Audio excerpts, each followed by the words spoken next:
தென்னின திருச்சுவை வேலூர் பேராயத்துடைய 50வது ஆண்டு விழா மிக சிறப்பாக கொண்டாடப்பட்டு கொண்டே இருக்கிறது. அந்த சிறப்பாக கொண்டாடப்பட்டு கொண்ட ஆண்டு விழாவில் முட்டத்தூர் ஆர்ப்பின் பண்டிகை ஒரு விசேஷித்த ஒரு பண்டிகை. இந்த பகுதி மக்களுக்கும் சரி, சென்னை மக்களுக்கும் முட்டத்தூர் என்றாலே அனைவருக்கும் தெரியக்கூடிய ஒரு பண்டிகை. பண்டிகை என்றாலே அனைத்து மக்களையும் ஒன்றாக சேர்ப்பது, சகோதரர் ஒருமித்து வாசம் பண்ணுவது எத்தனை நன்மையும் எத்தனை இன்பமானது. அது ஆரோன் சிரசில் ஊற்றப்பட்டு அவங்க அங்கியில் இறங்கின எர்மோன் தைலத்துக்கும் சியோன் பருவத்துக்கும் ஒப்பாயிருக்கிறது. அதுதான் ஆண்டவர் கட்டளைகளை கொடுக்கிறப்பவே பண்டிகைகளை கொடுத்திருக்கிறார். பஸ்கா பண்டிகை, கூடாரத்தின் பண்டிகை, வாரத்தின் முதல் நாள் பண்டிகை, விடுதலையின் பண்டிகை. அந்த பண்டிகை இஸ்ரேல் மக்களுக்கும் யூத மக்களுக்கும் கொடுக்கப்பட்டிருக்கு. ஒருவேளை கிறிஸ்துவ மக்களுக்கு என்பது பண்டிகை ரொம்ப குறைவு, ரொம்ப ரொம்ப குறைவு. வாரத்தின் முதல் நாள், ஒரு வருஷத்துக்கு 52 வாரம் ஆண்டவர் உயிரோடு எழுந்து விட்டார். அது ஒவ்வொரு வாரமும் வாரத்தின் முதல் நாள் மனமகிழ்ச்சியின் திருநாள், ஆண்டவர் உயிரோடு எழுந்த திருநாள், ஆண்டவர் தூய ஆண்டுடைய மகிமை தந்த திருநாள், திருச்சபை உருவாகிய திருநாள். அதனால் பண்டிகை ரொம்ப குறைவு என்பதற்காக, அநேக பண்டிகைகள் ஏற்படுத்த வேண்டும் என்பதற்காக கிபி 320க்கு அப்புறம் கான்ஸ்டைன் அவர்கள் தலைமையில் கூடிய முதலாவது கிறிஸ்தவ கூட்டமைப்பில் பண்டிகைகள் உருவாக்கப்பட வேண்டும் என்பதற்காக நமக்கு லெந்து நாட்களை உருவாக்கினார்கள். ஒருவேளை லெந்து நாட்கள் வேதத்தில் இல்லை, வேதத்தில் இல்லாத லெந்து நாட்களே 47 நாட்கள், அதாவது 40 நாட்கள் ஃபாஸ்டிங், அது மொத்தம் 47 நாட்கள் வரும். 7 நாட்கள் வாரத்தின் முதல் நாள் ஆண்டவர் உயிரோடு எழுந்த திருநாள். அன்னைக்கு ஃபாஸ்டிங் இருக்கக்கூடாது என்பது 40 நாட்களுக்கு ஃபாஸ்டிங் ஃபிக்ஸ் பண்ணி, அதுக்கப்புறம் பெரிய வியாழன், ஆஸ் வெனஸ்டே சாம்பர் புதன், பெரிய வெள்ளி, ஆண்டு உயிரோடு இருந்திருக்கும் முதல் நாள் பண்டிகை, உயிரோடு இருந்த நாள் பண்டிகை, அடுத்த நாள் பண்டிகை. லுத்தரன் அடுத்த நாளும் பண்டிகை கொண்டாடுறாங்க. ஆண்டு உயிரோடு இருந்த அடுத்த 2வது நாள் பண்டிகை என்று அதை கொண்டாடுறாங்க. அப்படிப்பட்ட பண்டிகைகள் நிறையா வந்துச்சு. இருந்தாலும் தமிழகத்தில் வந்த மிஷினரிகள் பண்டிகை வேண்டும் என்பதற்காக, மக்களுடைய ஒருங்கிணைப்பு வேண்டும் என்பதற்காக இந்த பண்டிகை, இந்த அரிப்பின் பண்டிகை, ஆர்எஸ்எஸ் அரிப்பின் பண்டிகை கொண்டாடினாங்க. தூத்துக்குடி மாவட்டத்தில் போனீங்கன்னா இது அசன பண்டிகை என்று பெயர். அசன பண்டிகை என்பது ராணி செயல்வாள் உருவாக்குனாங்க. ஒவ்வொருவரும் வீட்டில் சமையல் செய்கிறப்போ, ஒரு வேளை சமையல் செஞ்சாலும் சரி, 3 வேளை சமையல் செஞ்சாலும் சரி, ஒருபடி அரிசி எடுத்து, நீங்கள் எந்த நேரத்தில் சோறு பொங்குங்களோ, அரிசி இட்லிக்கு ஊற வச்சாலும் சரி, உப்புமாவுக்கு போட்டாலும் சரி, சோறு பொங்கினாலும் சரி, ஒருபடி அரிசி எடுத்து பையில் போட்டணும். நான் ரேஷன் அரிசிங்க, ஃப்ரீ, ஒருபடி அரிசி போட்டணும். இவர் லோக்கல் ஐயர் 85 ரூபா அரிசி பொங்குறா, பரவாயில்ல, ஒருபடி அரிசி அது போடணும். இவர் பாசுமதி அரிசி செக்ரட்டரி பொங்குறார், பரவாயில்ல 125 ரூபா, அதையும் ஒருபடி அதில் போடுறார். இதை கேட்டகிஸ்ட் போய் சனிக்கிழமை வாங்கிட்டு வந்துடுவார். வாரத்தோட கடைசி நாள் வீடு சந்திக்கணும், கேட்டகிஸ்ட் வீட்டில் சந்திக்கணும். இந்த வாரத்தோடைய அரிசின்னு எல்லாரும் ஒரு பையன் கொடுத்துருவாங்க. 100 ஃபேமிலியோ, 50 ஃபேமிலியோ, 20 ஃபேமிலியோ, அதை மொத்தமாக ஒரு அண்டாவில் கட்டிடுவார். வருஷத்தில் ஒரு நாள் அதை சாப்பாடு பொங்குவாங்க. அதில் ரேஷன் அரிசியும் இருக்கும், பூச்சி அரிசியும் இருக்கும், பாசிமதியும் இருக்கும், பொன்னியும் இருக்கும், 5008 இருக்கும், எல்லாமே இருக்கும். ஆனால் வாரத்தில் ஒரு நாள் சமையல் செய்து அதை திருச்சபை மக்களோடு, அந்த கிராமத்து மக்களோடு, அந்த பகுதி மக்களோடு உணவு அருந்த வேண்டும். சமப்பந்தி. இப்போ டேபிள் சேர் போட்டாங்க, கொஞ்சம் ஹைஃபை ஆகிட்டாங்க. முன்ன தரையில் உட்காந்து சாப்பிடுவாங்க. சாம்பாருக்குன்னு ஒரு சிம்டு தொட்டி கட்டியிருப்பாங்க. மொத்த சாம்பார் சிம்டு தொட்டி, ஞானஸ்தலம் தொட்டி மாதிரி சாம்பார் தொட்டி இருக்கும். தூத்துக்குடி மாவட்டத்தில் போனீங்கன்னா பழைய சர்ச் எல்லாம் நீங்கள், நான் அந்த எல்லாரும் விடுதலைக்காக இயேசு விடுவிக்கிற ஊழியத்துக்கு போவீங்க 4 மாடி, அங்கே ஒரு சிஎஸ்ஐ சர்ச் இருக்குது. அங்கே போனால் சர்ச்சுக்கு பக்கத்தில் ஒரு தொட்டி இருக்கும், அது சாம்பார் தொட்டி, சாம்பார் தான் ஊற்றுவாங்க. அப்படி வருஷத்தில் 365 நாளும் 365 இடத்துல சாப்பாடு நடக்கும். அந்த ஊர் ஏழைக்கு ஒரு வேளை சாப்பாடு கிடச்சிருக்கு. இன்றைக்கி போட்டி போட்டு செய்கிறாங்க. நாங்கள் 2000 கிலோ போடுறோம், 5000 கிலோ போடுறோம், 6000 கிலோ அரிசி போடுறோம். ஒரு நாளைக்கு அந்த கிராமத்துக்கு 200 கிலோ அரிசி தான் வேணும். 2000 கிலோ அரிசி பொங்குனா என்ன ஆகும்? வீணாக தான் போகுது. பன்னிக்கு கொடுக்குறாங்க, பன்னிக்காரனும் இப்போ வாங்க மாட்டேங்க. ரெண்டாவது இப்போ இந்த வேற்றுமை நிறைய வர்றதில் மற்ற மதத்தினர் உள்ளே வந்து சாப்பிட வர மாட்டாங்க. இப்போ இதுக்காக தான் கொண்டாடினாங்க இந்த பண்டிகை.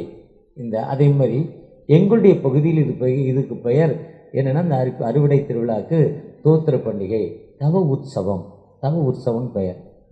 3 நாட்கள் இங்கே சாப்பாடு தர மாட்டாங்க. அங்கே தூத்துக்குடி மாவட்டம் ஃபுல்லாக சாப்பாடு கொடுப்பாங்க, இவங்க சாப்பாடு தர மாட்டாங்க. எங்கள் அம்மா என்ன பண்ணுவாங்க, ஓலைப்பெட்டியில் தோசை, ஒரு தோசையோட உயரம் 1 இன்ச்சு, எவ்வளவு? எல்லா தோசையிலும் ஓட்டை இருக்கும், நிறைய ஓட்டை இருக்கும், நல்ல வேகம், சாஃப்ட்னஸ் இருக்கும். 3 நாளைக்கு தோசை விட்டுருவாங்க. புளி, உப்பு, வத்தல், எள்ளு ஈக்குவல் இடிச்சிருவாங்க. இதுதான் அதுக்கு சட்னி. இன்றைக்கி எனக்கு ஐயர் சாப்பாடு கொடுத்தாரு, நம்ம பேராயுடைய தலைமை 5 விதமான சட்னி. கடலைக்காய் சட்னி 2 விதம், பிறகு ஒரு கார சட்னி, பிறகு ஒரு சாம்பார், பிறகு ஒரு தேங்காய் சட்னி. இதெல்லாம் 1 மணி நேரத்தில் கெட்டு போகிறது. வெளியும் கெட்டுப்போம், வயிற்றுக்குள்ளே போய் கெட்டுப்போம் அது. ஆனால் இந்த எள்ளு பொடி கெட்டு போகாது. 3 நாளைக்கு மாட்டு வண்டியில் போய், மாட்டு வண்டி கீழே தான் ரூம், மாட்டு வண்டி கீழே தான் படுப்பாங்க. எல்லாம் ஓப்பன் பிளேஸ் தான். அந்த கிணத்துல போய் குளிச்சுருவாங்க எல்லாரும். அந்த தோசை தான் இது. ஒற்றுமை, வேற்றுமை இல்லாமல் ஒற்றுமை. பொதுவேளை குடும்பம் என்பது ஒரு யூனிட்டி. ஆணும் பெண்ணுமாய் உருவாக்கினார், சூட்டபிள் பர்சனாக உருவாக்கினார். அதுதான் குடும்பம். பண்டிகை ஏற்பட்டது நோக்கமும் குடும்பம் இருப்பதும் ஈக்குவல் தான். வீட்டில் யார் பெரியவன்னா, இயேசு தான் வீட்டின் தலைவர். வீட்டுக்குள்ளே போனால் அம்மா தலைவர், வெளியே வந்து ஐயா தலைவர் மாதிரி தெரியணும். ஆனால் அம்மா டைரெக்ஷனில் போனால் தான் அது கரெக்டாக இருக்கும். சில விதமான டைரெக்ஷன் அம்மா கொடுக்குறப்ப அதை எஸ்கேப் ஆகி வந்துடுவான். இப்போ நேற்று நான் வெளியூரில் இருந்தேன், இங்கே வந்து காலையில் நைட்லாம் ட்ராவல் பண்ணி வந்திருக்கிறேன். என் மனைவி, இந்த ஓட்டம் உனக்கு வேணுமா, நீ ரெஸ்ட் எடு, போகாத, கொஞ்சம் பிரச்சனை. ஆனால் அந்த மீறி நான் வந்திருக்கிறேன். சில நேரத்தில் மீறப்பட வேண்டிய நேரத்தில் என்ன பண்ணிடணும், மீறி போனோம். மீறக்கூடாத நேரத்தில் என்ன பண்ணக்கூடாது, மீறக்கூடாது. குடும்பம் என்பது அப்படி தான். இந்த குடும்பத்தை பற்றி அழகாக நம்ம பேராயர் மாதிரி ஒரு ஐயா சொல்கிறாங்க. செஸ் விளையாண்டிங்களான்னு கேட்டார். செஸ் எத்தனை பேருக்கு விளையாட தெரியும்? செஸ் அதில் யார் பெரியவர்? செஸ்ஸில் ராஜா, ராணி, தளபதி சிப்ஸப்பாக வரும். பின்னால் யார்? சோல்ஜர். விளையாண்டு முடிஞ்சோன்னு என்ன பண்ணுறோம்? இதில் முடிஞ்சோன்னு என்ன பண்ணுறோம்? மொத்தமாக ஒரே பையில் போட்டுறோம் அந்த அட்டை. ராஜா ராணி. அங்கே ராஜா ராணிக்கு என்ன இல்லை, அந்த வெளியே மட்டும் என்ன வேலை? இதுதான் குடும்பம். குடும்பம் மீது யார் பெரியவர் என்பது முக்கியமில்லை. வேதத்தில் யார் பெரியவர் என்பது முக்கியமில்லை. வேதத்தில் என்பது நாம் சொல்ல வேண்டிய அந்த சுவிசேஷ பணி. சுவிசேஷம், அடிமைப்பட்ட மக்களுக்கு சுவிசேஷம் சொல்ல வேண்டும். அதுதான் வேதம். பொதுவாக இன்னைக்கு நீங்கள் நானும் குடும்பமாக வந்திருக்கிறோம். ஏற்றத்தாழ்வு இல்லாமல் எல்லாரும் ஒன்றாக ஆராதிக்கிறப்போ அந்த ஆண்டவர் வந்திருக்கிறார். ஏன்னா ஆண்டவர் வந்து ஏற்றத்தாழ்வு காண்ற ஆண்டவர் இல்லை. இந்த வாரத்தில் உள்ள தலைப்புன்னு நினைக்கிறேன். பிலிப்பு வந்து அந்திரேயிட்ட சொல்கிறாரு, அந்திரேயா இயேசுட்ட போகிறாரு, நம்மை பார்க்க கிரேக்கருக்கு வந்துட்டாங்க, இதில் என்ன செய்யறது? ஆண்டவர் அப்படியா? அப்போ ஆண்டவர் மகிமைப்படும் வேலை வந்திருக்கு. கிரேக்கர் ஏன் பார்க்கணும் அவர் கேட்கல. ஏன் பார்க்கக்கூடாது, ஏன் பார்க்கணுங்களாம் இல்லை. எல்லாருக்கும் அவர் ஆண்டவர். அதே மாதிரி ஆண்டவர் எல்லாருக்குமான ஆண்டவர். அந்த எல்லாருக்குமான ஆண்டவர்கிட்ட நாம் ஏற்றத்தாழ்வு இல்லாமல் ஆண்டவரை நோக்கி பார்க்கிறப்போ உண்மையாகவே இந்த 127வது பண்டிகை, கர்த்தர் வீட்டை கட்டாராகில், கர்த்தர் நகரத்தை காவாளாராகில், நீங்கள் ஒருமைப்பட்டு வேலையில் கழித்திருக்கேன். அருமையான ஒரு சங்கீதம். கர்த்தர் தான் வீட்டை கட்டணும், கர்த்தர் தான் நகரத்தை காவணும். ஆண்டவர் இல்லாமல் ஒன்றும் முடியாது. அந்த ஆண்டோடைய சன்னிதானத்தில் நாம் ஏற்றத்தாழ்வு இல்லாமல் ஆண்டவரை நோக்கி பார்க்கிறப்போ நிச்சயமாகவே நமக்கு வாழ்வு வரும் ஆண்டவர். இந்த நாளில் இப்படிப்பட்ட வாய்ப்பு தந்தமைக்கு ஆண்டவருக்கு நன்றி செலுத்துகிறேன். இந்த நாளில் கூட ஒரு அருமையான தலைப்பு, சங்கீதம் 102:2 சொல்லியிருக்காங்க, அவர் அவர்களை நோக்கி அறுப்பு மிகுதி வேலையாட்களுக்கு கொஞ்சம், ஆகையால் அறுப்புக்கு எஜமான் தமது அறுப்புக்கு வேலையாட்களை அனுப்பும்படி அவரை வேண்டிக் கொள்ளுங்கள். லூக்கா 10. இயேசு தன் சீஷர்கள் அங்கே இருக்க மக்களை நோக்கி சொல்லப்பட்டது. மோசே 70 பேர் அனுப்பினார், இயேசு 70 பேர் அனுப்பினார். அதே மாதிரி இந்த மக்களை ஊழியத்திற்காக அனுப்பப்பட்டது. அந்த இன்ட்ரோடக்ஷனே நம்முடைய பேராயர் ரொம்ப தெளிவாக அழகாக இந்த பண்டிகைக்கு தேவையான நல்ல ஒரு இன்ட்ரடக்ஷன், ரொம்ப சூப்பர் இன்ட்ரடக்ஷன். பேராயர் நம்முடைய மிஷனரிகள் என்ன பண்ணாங்க, நம்முடைய குருவானவர்கள் என்ன பண்ணாங்க, அப்படி ஒரு அருமையான மிஷன், ஒரு தூர பார்வை. இன்னைக்கு நாம் ஆண்டவர் நமக்கு கொடுத்ததை என்ன செய்து கொண்டிருக்கிறோம்? ஒரு வேகமாக பணி செய்கிற ஒரு அம்மா வேலைக்கு கிளம்பிக்கிட்டு இருந்தாங்க. ரொம்ப லேட் ஆயிடுச்சு, ரொம்ப வேகமாக போனாங்க. ரொம்ப வேகமாக போகிறப்போ தன்னுடைய மகனை கூப்பிட்டு, அப்பா அந்த ஷூவை கொஞ்சம் தொடச்சிரு, ஷூ போடணும், ரொம்ப அழுக்காக இருக்குது, கொஞ்சம் தொடச்சிருந்தாங்க. அவன் தொடச்சிக்கிட்டே இருக்கிறப்போ அவன் கையில் ஒரு 10 ரூபா கொடுத்து, நீ ஒரு இன்னைக்கு latest technology panipuri, bhelpuri, sandwich ஒன்று சாப்பிட்டுக்கோன்னு கொடுத்தாரு. முந்தா நாள் கூட திருமணத்தில் சாண்ட்விச் தான் கொடுத்தாங்க டெல்லியில். இன்னைக்கு லேட்டஸ்ட் உணவு அதான். முன்ன நம்ம வீட்டில் கடலை மிட்டாய், கற்கண்டு, கல்கோனா இதெல்லாம் வாங்குவோம்.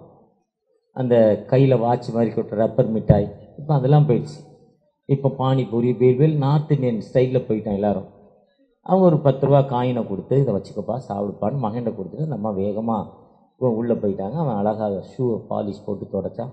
அழகாக தொடச்சிட்டு அப்பா அம்மாவுக்கு ரொம்ப பளபளன்னு பார்த்தா முகம் தெரியும். இந்த கருப்பு ஷூவில் நீங்கள் அந்த பாலிஷை வச்சு அழகாக அடிக்கணும், அதில் வந்து சூடு ஏறணும், அந்த தோலில் வந்து அந்த ப்ரஷ்ஷோட சூடு ஏறணும். ஏற ஏற ஏற அது பளபளன்னு அந்த கருப்பு முகத்தை ஷாம்பு போட்டு கழுவி அப்புறம் அந்த போட்டு பவுடரை போட்டு தேய்க்க பவுடரும் மஞ்சளும் தேய்க்க ஒரு சைனிங் வர மாதிரி அவங்களுக்கு தோணும், மஞ்சளும் பவுடரையும் போட்டால். அதே மாதிரி அந்த ஷூவில் அழகாக நல்ல சைனிங்காக இருந்தது. அம்மாவுக்கு ரொம்ப ஆச்சரியம், பையன் நல்லா போட்டானேன்னு அந்த ஷூவை மாட்டிக்கிட்டு வேகமாக போய்கிட்டு இருக்காங்க. அவங்கள ஏற்றி போகிறதுக்கு கம்பெனி பஸ் வேறு வந்துருச்சு. ஆனால் ஷூவை போட்டு நடக்கும்போது உள்ள என்னவோ குத்துது. என்னடா வேலை செஞ்சான், நல்லா தொடச்சானா, உள்ள என்னவோ வேலை செய்கிறான்னு தொடச்சானேன்னு அந்த ஷூவை போட முடியல. ஷூவை அவுத்துட்டு பார்த்தா இவங்க கொடுத்த 10 ரூபா அதுக்குள்ளே இருக்குது, அந்த ஷூக்குள்ளே பத்திரமா இருக்குது. ஏன் அங்கே வச்சுட்டான், மறந்துட்டானா, ஒன்றுமே புரியல. பஸ்ஸு வந்துச்சு, பஸ்ஸில் ஏறினாங்க. பஸ்ஸில் ஏறிட்டு செல்ஃபோன் எடுத்து அவனை ஃபோன் பண்ணி, எடா தம்பி உனக்கு 10 ரூபா கொடுத்துறேன், மறந்துட்டியா, அம்மா ஷூலே வச்சுட்டே என்ன மறந்துட்டியான்னா. அவன் சொன்னான், அம்மா என்னை சின்ன பிள்ளையிலேருந்து நீ பாராட்டியிருக்க, சீராட்டியிருக்க, வளர்த்துருக்க, உணவு போட்டிருக்க, உணவு கொடுத்துருக்குற. அந்த சினிமாக்காரன் சொல்ல மாதிரி இருட்டறைக்குள்ளே 9 மாதம் 270 நாள் இருட்டறைக்குள்ளே இருந்தேன். காலை இப்படி குத்த வச்சுக்கிட்டே உட்காந்தேன். ஏதாவது ஜெயிலு ஃப்ரீயாக இருந்தேனா? என்ன மோசமான இருட்டறை. ஆனால் இனி அதுக்கப்புறம் நீ எடுத்து வளர்த்து எவ்வளோ கஷ்டம் வாழ்க்கையில். எங்கேயோ போன இடத்துல கக்கா போயிடும், ஒன்றுக்கு போயிடும், சாப்பிட மாட்டேங்க, இப்படிலாம் பாடுபட்டனே, பாடுபட்டியே, இதுக்கு ஷூ போட்டதுக்கு நீ கூலி தரணுமா? அவன் என்ன கேட்டான், அந்த 10 ரூபா மடித்த அந்த 10 ரூபா வச்சு இந்த பேப்பரே பிரித்து 10ல் எழுதியிருக்கான், இதுக்கு இந்த வேலைக்கு கூலி வாங்கினா நீ என்னை வளர்த்தது எப்படி செல்லும்? நான் நீ வளர்த்ததற்கு பணம் கொடுக்க வேண்டுமா? ஒருவேளை இன்னைக்கு நீங்கள் நானும் இப்படி தான் அடிமைப்பட்டு கிடந்தோம். தமிழகத்தில் அடிமைப்பட்டு கிடந்தோம். வாழ்க்கையில் பின்தங்கின நிலைமையில் இருந்தோம். நம்ம விளைய வைப்போம், அவங்க அறுத்துட்டு போயிடுவான் எவனோ. நம்ம விளைய வச்சா யாரோ நம்ம சர்ச்சுக்குள்ளே போக முடியாது, வெளியே தான் உட்காந்துருக்கணும். கடந்த நாளில் டாக்டர் அம்பேத்கருடைய பிறந்தநாளை கொண்டாடினோம். ஊருக்கு ஒரு செலவு வச்சிடறோம். ஆனால் அவர் எங்கே இருந்தார்? ஸ்கூலுக்கு வெளியே ஒரு சாக்கில் உட்காந்து அந்த கிரவுண்டில் உட்காந்து தான் வாத்தியார் நடத்ததை அவர் பார்த்தார். இப்போ கேட்டார், கிளாஸ்க்குள்ளே போகல. அவர் எங்கேருந்து படித்தார்? ஸ்லிம் ஏரியா, ஒரு ஏரியா, ஒரே சத்தம். ஆனால் அதிகாலையில் ராத்திரி 2 மணிக்குலேருந்து 4 மணி வரைக்கும் தான் படிப்பார். அப்போ தான் அமைதியாக இருக்குமா. 12 மணி வரையும் கூச்சல் இருக்குமா. Slim area. ஸ்லிம்னா 100 பேர் வாழ்கிற கிராமத்தில் 1000 பேர் வாழ்கிற இடம், 10,000 பேர் வாழ்கிற இடம், அந்த இடத்துல தான் இருந்திருக்கிறார். அப்படி படித்தார். கஷ்டம். ஆனால் நாமும் அப்படித்தான் அடிமைப்பட்டு கிடந்தோம். அடிமைப்பட்டு கிடந்த நீங்கள் நானும் இன்னைக்கு அந்த பெற்ற நன்மையை நாம் பிறருக்கு கொடுக்கிற மக்களாய் காணப்படுகிறோமா? அதுதான் சொல்ற, அறுப்பு மிகுதி வேலையாட்களோ கொஞ்சம். அறுப்புக்கு மிகுதி அறுப்பதற்கு விளைந்து கிடக்கிறது. அறுக்க என்ன இல்லை, மக்கள் பின்தங்கின நிலைமையில கிடக்கிறாங்க, வாழ்க்கையின் ஓரத்தில் இருக்காங்க. கடந்த 4-5 வருடங்களுக்கு முன்னால் அஸ்ஸாம் பகுதிக்கு கடந்து போயிருந்தேன். ஒரு தாத்தா 74 வயது, அன்னைக்கு கிட்டத்தட்ட இப்போ 82 வயது இருக்கணும். காக்கி ட்ரௌசர், ஒரு அரை பனியன், ஒரு குழந்தைய 2 வயசுல கொண்டு வந்தார். பேர நான் கேட்டோம், இல்லை கொள்ளு பேர நான் கேட்டோம். அவருடைய சொந்த மகன், 74 வயது, அவருக்கு 2-3 வயதுல ஒரு குழந்தை. மொத்தம் எத்தனை குழந்தைங்கன்னா 15 குழந்தை சொல்றாரு. என்னையா 15 குழந்தை உங்களுக்கு இருக்குன்னு கேட்டா, அவர் சொல்றாரு, நாங்கள் எல்லாம் தொலைந்து போனவர்கள், மிஸ்டு பீப்புள், தொலைந்து போனவர்கள், வாழ்க்கையில் தொலைக்கப்பட்டவர்கள். நாங்கள் என்னையா தொலைக்கப்பட்டவங்க, மேல் ஜாதி மக்களால் நாங்கள் நசுக்கப்பட்டோம். நசுக்கப்பட்டதால் நாங்கள் காட்டில், இதே மாதிரி மலைக்குள்ளே இருக்க காட்டுக்குள்ளே போய் வாழ்ந்தோம். நான், என் அப்பா, என் அம்மா, ஒரு எங்கள் சித்தப்பா போய் சேர்ந்தோம்.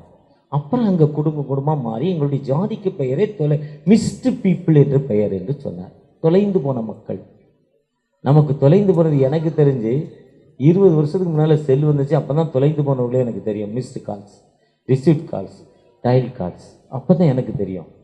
150 வருடங்களுக்கு முன்னாலே தொலைந்து போன மக்கள். அதே மாதிரி தான் நீங்களும் நானும் தமிழகத்தில் தொலைந்து போன மக்களாய் காணப்பட்டோம். நமக்கு பள்ளியில் கல்வி இல்லை, ஸ்கூலுக்கு போக முடியாது, கைவிடப்பட்ட நிலைமை. ராணி சைவாலை பற்றி நான் ஆரம்பத்தில் எதுக்கு சொன்னோன்னு தெரில, இப்போ திரும்ப ஆண்டவரே அதை நினைவுபடுத்துகிறார். அவர் எழுதுகிறார், தேரோடு வீதி. தேரோடு வீதினா பெரிய தெரு, தடைகள் இருக்காது. தேர் 200 அடி உயரம்.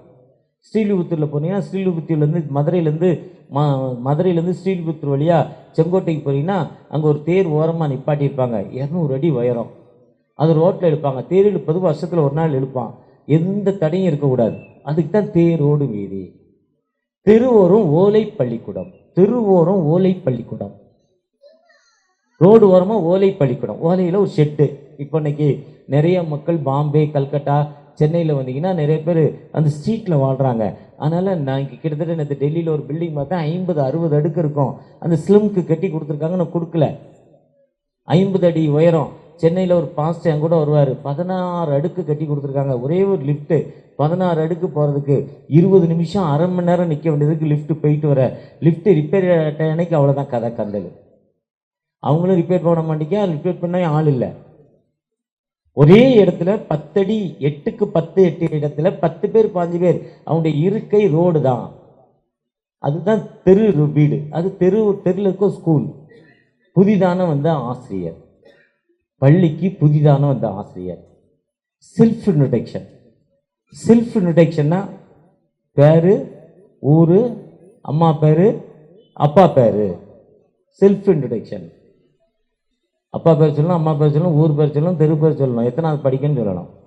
ஏன்னா ஒரு கிளாஸுக்கு ஒரு வாத்தியார் தான் எல்லாத்தையும் உட்கார வச்சிருக்காரு. எல்லாரும் சொல்லிக்கிட்டே வராங்க. ஐயா சவுந்தரபாண்டியன், ஐயா சர்மா நித்யானந்தம், ஐயா யோனத்தான், ஐயா நீதியின் அரசர். இப்போ நீதியின் அரசர் ஐயர் வந்திருக்காங்க. நீதிக்கே நாதன் பாருங்க, முடியெல்லாம் கருகருன்னு இருக்கு. குழந்தை மாதிரி 22 வயசு மாதிரி முடியெல்லாம் கருகருன்னு வச்சிருக்காரு. சூப்பரா ஒரு டைம் பாஸ். அப்படி ஒருத்தரா ஒருத்தர் சொல்றான், அவன் பேர் சொல்றான், அம்மா பேர் சொல்றான், தெரு பேர் சொல்றான், அப்பா பேர் சொல்லல. டேய் அப்பா பேர் சொல்றான், தெரியாது. அப்பா பெயர் தெரியாது. அப்பா பெயர் தெரியாதா? அப்பா பெயர் தெரியல, என்ன அர்த்தம்? என்ன அர்த்தம் தெரியல உங்களுக்கு? திரும்ப கேட்க தெரியாது. உடனே ஸ்கூல்ல சேர்த்துக்கல, வீட்டுக்கு அனுப்பிட்டார் வாத்தியார். ஆசிரியர் வீட்டுக்கு அனுப்பிட்டாரு. வீட்டுக்கு போயிட்டு அடுத்த நாள் அம்மா கூப்பிட்டு வாங்குறார்.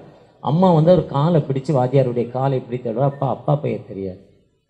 நாங்கள் பெண்மை அடைந்தவுடன் பொதுவான ஒரு தளத்தில் கொண்டு போய் விடப்பட்டோம். அங்க பல ஆண்கள், மேல் ஜாதி ஆண்கள் எங்களை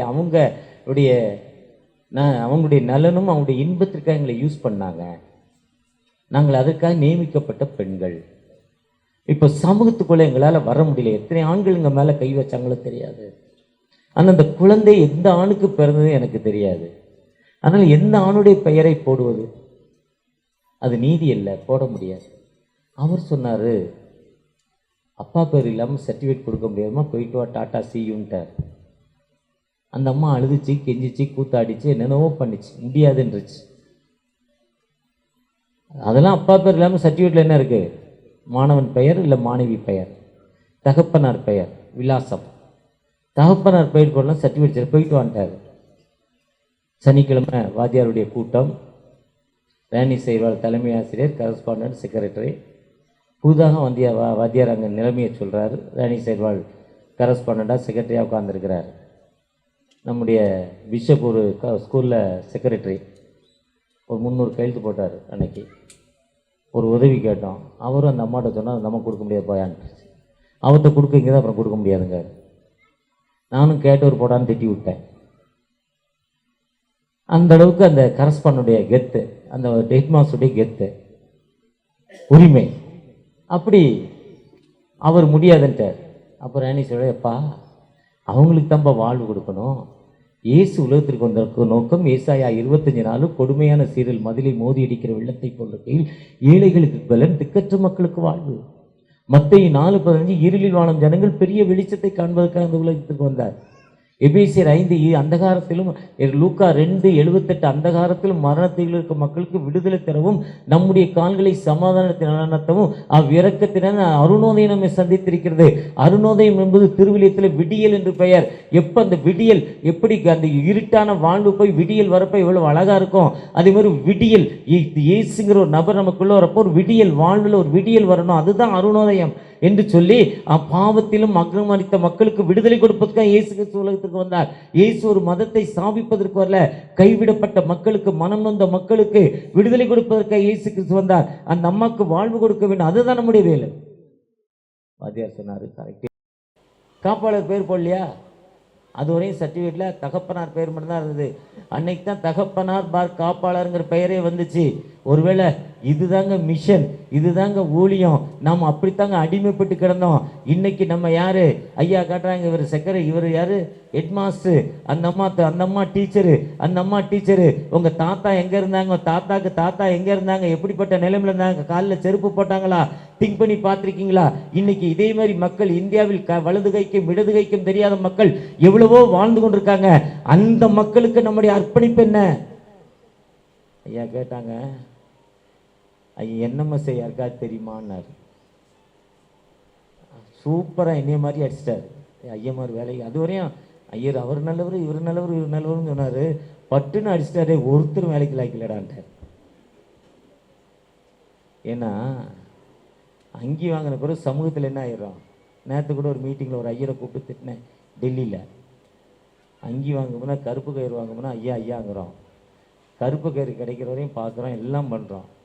அப்புறம் ஒரு சின்ன கோயில் கிராமம் போடுறோம். அடுத்த ஒரு மாதத்தில் ஒய்ஃபை, அப்பா அம்மாவை, பிஷப்புக்கு யாரை தெரியுமா கூட்டிகிட்டு போயிட்டு, ஐயா என் மருமனுக்கு அது ரொம்ப தூரமாக இருக்கேன், சிட்டிக்குள்ளே ஒரு கோயில் கொடுத்துட்டிங்கன்னா ரொம்ப நல்லா இருக்குமே இன்னும் கேட்குறோம்.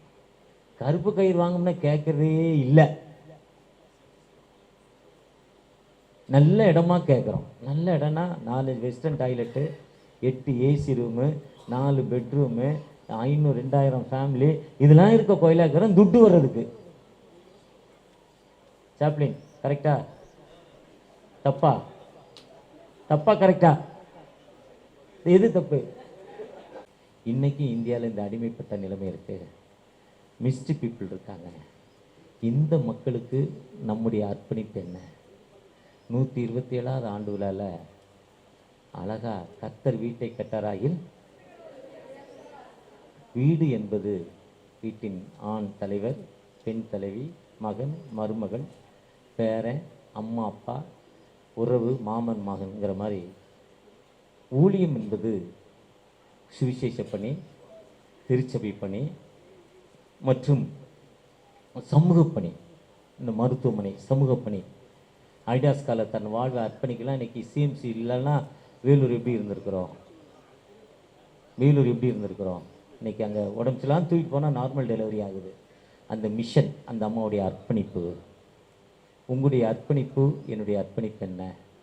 அண்ணாளுக்கு குழந்தை இல்லைங்கிறப்போ அந்த ஆலயத்தில் வந்து ஜெபம் பண்ணாங்க. எனக்கு குழந்தை தருவீரானால் உம்முடைய ஊழியத்திற்கு இந்த குழந்தையை நான் கொடுக்கிறேன். யாக்கோபு கைவிடப்பட்ட நிலைமையில் போகிறப்போ கோலும் தடிமாய் போகிற எனக்கு வாழ்வு கொடுப்பீரானால் தசமபாகம் கொடுக்கிறேன் யாக்கோபு சொன்னாங்க. அந்த 10 குஷ்டரோகிகள் ஒருத்தர் ஆண்டவரை தொழுது கொண்டே போனான். 100 பிசாசு இந்த லேகியன், 100 1000 200 100 பிசாசு கணக்கு வழக்கில் அந்த பிசாசு இந்த லேகியன் ஆண்டோட உன்னத பணியை போய் நீ செய்ய போய் சொல்றான்னார். நம்முடைய அர்ப்பணிப்பு என்ன? நீங்கள் எந்த கஷ்டத்தில் இருந்தாலும், எந்த வேதனையில் இருந்தாலும், எந்த துன்பத்தில் இருந்தாலும் ஒரு அர்ப்பணிப்போடு இந்த இடத்துல ஜெபம் பண்ணீங்கன்னா, தேவையோடு கண்ணீரோடு இருக்கிற நீங்கள், நான் இதை கடவுளுக்காக செய்கிறேன், நான் ஆண்டோடைய உன்னத பணிக்காக என்னை ஒப்பு கொடுக்குறேன், இல்லை இந்த காஸ்பல் பணிக்கு நான் என்னை அர்ப்பணிக்கிறேன், இந்த சுவிசேஷ படிக்க நாங்கள் 4 மக்களா 5 மக்களா நாங்கள் ஜெபம் பண்ணுறோம், அப்படி ஜெபத்தோடு நீங்கள் இருக்கிறப்போ நிச்சயமாக ஒரு விடுதலை தரும் ஆண்டவர் நம்மோடு கடந்து வந்திருக்கிறார். அந்த ஆண்டவர் ஒரு புதிய வாழ்வை உங்களுக்கு தரப்போகிறார். அந்த ஆண்டவர் நிச்சயமாக உங்களுடைய தேவைகளை சந்திக்க போகிறார். நீங்கள் உங்களை உணர்ந்து சிந்தித்து ஆண்டவருடைய சரீரத்தை இரத்தத்தை பெற்றுக்கொள்றப்போ நிச்சயமாக ஒரு விடுதலை, நிச்சயமாக ஒரு விடுதலை, நிச்சயமாக ஒரு விடுதலை தரும் ஆண்டவர். அந்த ஆண்டவர் நம்மை ஆசீர்வதிக்கிற ஆண்டவர். இந்த பண்டிகையில் 127வது பண்டிகையில் நீர் எங்கள் வீட்டை கட்டணுமப்பா, நீர் கட்டலாம் விருதா. நாங்கள் அண்ணால் ஜெபித்த பொழுது எனக்கு ஒரு குழந்தை பாக்கியம் இல்லை, எனக்கு குழந்தையை தருவீரானால் அந்த வீடு கட்டப்பட்டுச்சுப்பா. அதே மாதிரி உங்களுடைய ஆலயத்தில் ஏக்கத்தோடு என் தொழில்களுக்காக, பிள்ளையுடைய நல் வாழ்விற்காக, வாலிப மகன் குடித்து குடித்து அழிந்து கொண்டிருக்கான், வாலிப மகன் போலீஸ் அவனை தேடிக்கொண்டே இருக்கிறது, அந்த மனிதனுடைய வாழ்விற்காக ஜெபிக்கிறப்பா, என் மகனுக்கு ஒரு விடுதலை கிடைக்காதா? ஏக்கத்தோடு கண்ணீரோடு ஜெபிக்கிற அந்த அன்பு மகளுக்காக, என் பிள்ளை உடைய ஊழியத்துக்கு ஒப்புக் கொடுக்கிற ஒரு மிஷனுக்காக, ஒரு மிஷனரியாக என் ஊழியத்துக்கு ஒப்புக் கொடுக்கிறேன் என்று ஒப்புக் கொடுப்பதற்கு ஜெபிக்கிற அன்பு பிள்ளைக்காக ஜெபிக்கிற அந்த அன்பு மகளுடைய அந்த அன்பு தாயோடைய ஜெபத்தை கேட்டு, தகப்பனே உன் கண்ணீர் மாற்றப்படும், துக்க நாட்கள் முடிந்து போன்ற வார்த்தையின்படி விடுதலை கொடுங்க. என் கணவர் எவ்வளவோ சம்பாதிக்கிறாரு, அவர் ஜூது விளையாடுறாருப்பா, ரேஸ் விளையாடுறாரு, வீட்டுக்கு வர்றதில்லை, குடி பழக்கம், தகப்பனே கடன் பிரச்சனை, வாங்குற சம்பளத்துக்கு மேலே கடன் வச்சிருக்கிறார், ரிட்டையர்ட் ஆகி இதுக்கு மேலே பணம் கஷ்டம் வேதனையில் இருக்கிறாரு. ஏக்கத்தோடு தன் கணவருக்காக ஜெபிக்கிற அந்த அன்பு மகளுக்காக, தகப்பனே நீர் இங்கே அசைவாடி கொண்டிருக்கீங்க, ஒரு விடுதலை கொடுங்க, ஆசைவதிங்க. உங்களுடைய பிரச்சனை ஒவ்வொரு இருக்கட்டும், உங்களுடைய வழிநடத்தல் ஒவ்வொரு இருக்கட்டும். மீட்பர் இயேசு மூலம் ஜெபம் கேளும் அன்பின் தகப்பனே, ஆமென். அறுவடை மிகுதியாலோ இல்லை, அன்பரின் கதறல் கேட்டிடுதே.